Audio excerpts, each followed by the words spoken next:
Welcome to Inspect Motorcycles. This is a KTM 390 engine. Let's understand the oil pressure sensor today.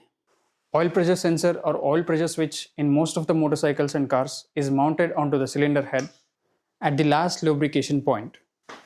As the oil in the crankcase is circulated all over the engine, oil pump pressurizes the oil lubricating all the engine components. Oil lubricates the crankcase, cools the piston, and then the oil is pumped onto the cylinder head. On cylinder head, oil circulates inside this camshaft bearing bridge, lubricating the camshafts. Also, there are 4 oil jets which lubricate the cam lobes and valve springs. As per this oil circulation system, these 2 oil jets are the last lubrication points. Thus, the oil has to be in pressure till this point for optimal engine lubrication.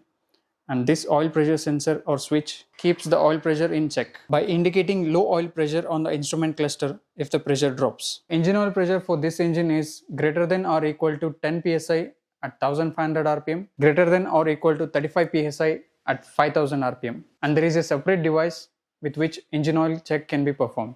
This sensor is made by Precol India. This is the old type sensor and it has an upgraded version.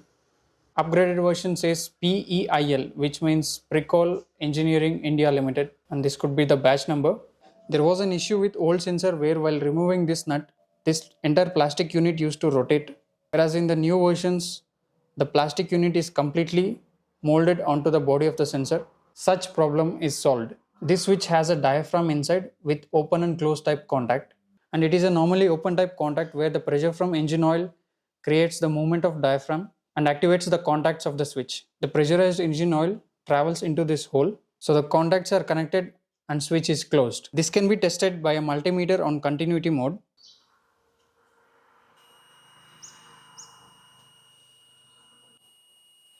So the circuit is complete. So now as there is no oil pressure, this switch sends a signal to the ECU, which in turn flashes the indication low oil pressure on the instrument cluster. And now when the engine oil is pressurized,